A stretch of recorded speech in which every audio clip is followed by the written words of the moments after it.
10 at 10 continues with No Wait Weather.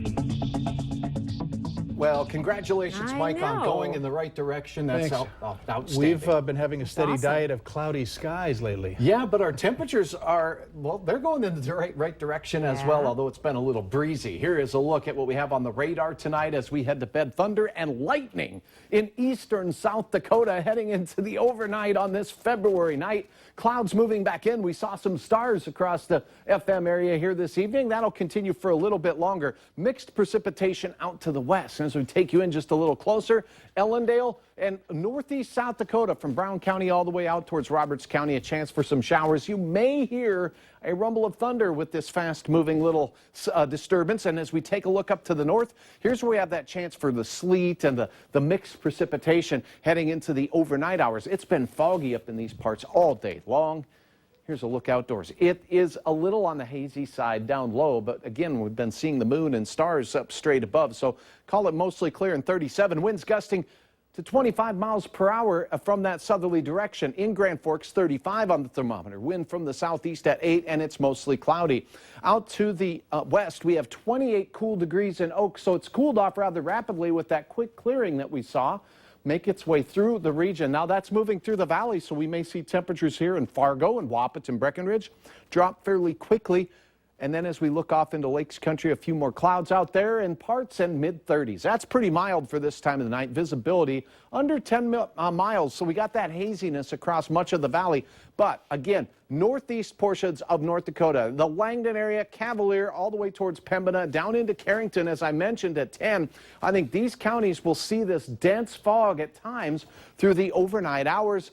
Be cautious when you're driving first thing in the morning. Here we go. There's been a change to your hour-by-hour forecast as we go through the evening hours, and models are focusing some more of the precipitation down south, and that's actually where we're seeing it heading into the overnight. So we'll have passing showers along and south of Interstate 94. Pause this at 6 in the morning. Some of the rain could be heavy. Yes, it could come with a rumble of thunder, too, so don't be surprised. Then you look outside, you may see snowflakes mixing in here and there as this passes through.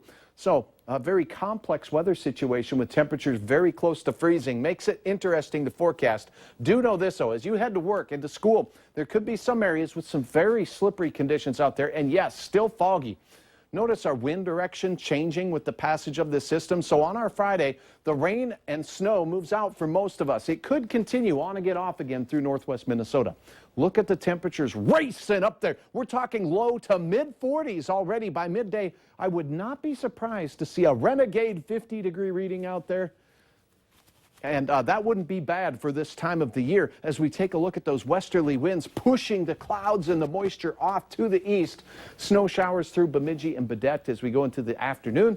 We'll see some backside precipitation working its way in after we've enjoyed a very, very mild, but once again, windy day with west winds gusting over 30 miles per hour. Trace of snow, well, the chance of any accumulations will be northwest Minnesota, maybe a touchdown in northeast South Dakota, but with all the rain coming, it will likely melt fairly quickly. Wind advisory for our western counties, gusts over 50 are possible. Yes, warm and windy once again.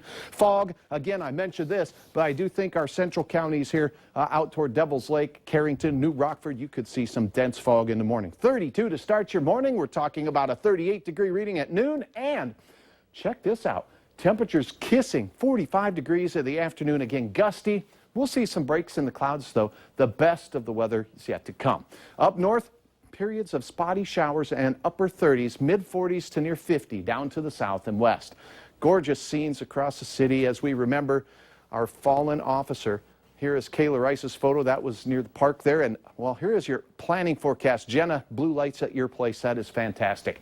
It does look like Saturday will be the pick day of the forecast period because we'll enjoy warmth but less wind as well. So very pleasant. Sunday, a flake or two possible. And Monday, for the services for Officer Mosier, temperatures will be in the 30s by the afternoon. All right, but not a lot of precipitation, so hopefully not too... Right, not precipitation. Shouldn't be overly windy. Yeah. Thank you, Hutch. You bet. Oprah fans can pick up some gently used high fashion items at bargain prices. Well, you hope they're bargain prices.